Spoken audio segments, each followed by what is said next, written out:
This church, it holds so much of my heart. This is the place where I worship every Sunday with my family and some of my dearest friends. We're a small country church tucked between farm fields with that white steeple rising high to the bluest blue sky. It's a charming place, a welcoming place, and it sits about a mile from the front door of our home. It's the place where our family has found real community, where we've held candles in the sanctuary on Christmas Eve, where we've watched people we love get baptized. It's where I serve as the church DJ some Sundays, which means I pick the songs from our iTunes library and then I project the lyrics onto big screens at the front of the church. This is the place where we've said goodbye to dear old friends after they fought the good fight and Jesus called them home. Welcome to my church. Our church was planted here in 1888, which is about 10 years after the light bulb was invented. So yeah, it's been here a while. There's so much history here, so many stories, so many sacred moments. But as with any church, some of the history here is heartbreaking. In 1996, a fire burned the original church to the ground. At the time, there was a lot of discussion about whether it made sense to rebuild the church. Some people outside of this church community said it wouldn't be the wisest decision to spend thousands and thousands of dollars on a new building because honestly, the church attendance here was pretty small. Small but mighty. That tiny congregation was convinced that God was calling them to build something from those ashes. They were convinced that the story of this church was far from over. They rebuilt the church in the same spot as the old one. And they tell you that they did it in an act of obedience to God's call. Obedience. That is the theme of our study this week. You may wonder, what does obedience have to do with control?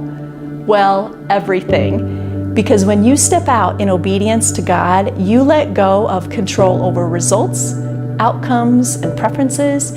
You let go of any concern over what anyone thinks about you.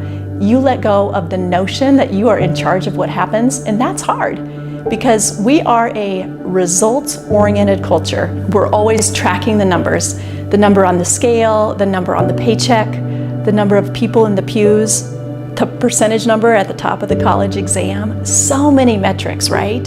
So many ways to figure out if you measure up. So many ways to evaluate if you've got it all under control. But obeying God isn't about the math. Obedience is trusting God even when you don't know how it will all turn out. It's following God's plan no matter the costs. Deep inside of us, we long to be obedient like that, don't we? We long to give God the room He wants to move in our lives according to His timetable. Yet we've been scared to give Him access to parts of our lives because we're afraid He won't come through. Obedience is not for wimps, is it? Obedience might embarrass you or inconvenience you. And in fact, you might obediently do what God has called you to do, but never get to see the fruit of that obedience in this lifetime. Some of the people who made the decision to rebuild this church, they're gone now. Those people are buried in the cemetery across the road from our church. And I hope that God has given them a glimpse in glory of what they weren't able to see while they were on earth. Their obedience to build this church is impacting a whole new generation of believers, real souls who are coming here to worship, to learn about Jesus, to serve in mission, and then to raise up the next generation of Christ followers. There were real people, real souls waiting on the other side of their obedience. And there are real people, real souls waiting on the other side of your obedience too. The Bible, it's filled with so many stories where people partnered with God in acts of obedience.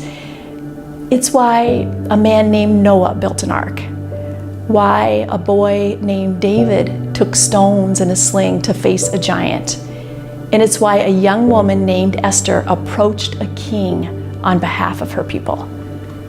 The story of Esther is a beautiful picture of obedience, isn't it? I mean, she risked her life by attempting to see the king on behalf of her people. even though he had not requested her presence.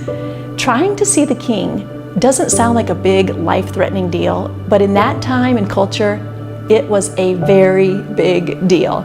Yet, Esther couldn't deny it. She was uniquely positioned to be able to make such a request of the king, and she knew what was at stake. The Jews faced the possibility of destruction. How amazing is it that God already had a plan in place? His plan was Esther. But in order for God's plan to be carried out the way that he had designed it, Esther would need to act.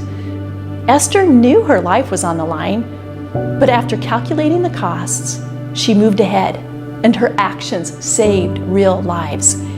God chooses to work through those willing to act on his behalf. We are called to surrender to his plans. Sometimes we can look at that word surrender and think that it means give up or do nothing. But sometimes surrendering to God will have you standing up and marching forward with tremendous courage. What is he calling you to do? Maybe it's taking a new job. Maybe it's asking a friend for her forgiveness. Maybe it's launching a business. Maybe it's building a church when some people will tell you that is a crazy idea. Like Esther, you are here for such a time as this. You are. Some years ago, I read a quote in a book titled Die Empty. It was written by Todd Henry. And in the book, the author recalls a story in which his friend asked this question at a meeting: what do you think is the most valuable land in the world? Several people made their guesses. Manhattan, the gold mines of South Africa, the oil fields of the Middle East. But the friend said that all those answers were wrong. He said that the most valuable land in the world is the graveyard, because in the graveyard are buried all the unwritten novels, businesses that never launched, unreconciled relationships, and all of the other things that people thought, I'll get around to that tomorrow. Well, one day their tomorrows ran out. Let's not wait till tomorrow. Let's not contribute to the value of the land in the graveyard. Tonight, I'm going to lay my head down on my pillow. I want to fall asleep knowing that even if I don't wake up tomorrow, I did everything God called me to do today, that I was obedient for such a time as this.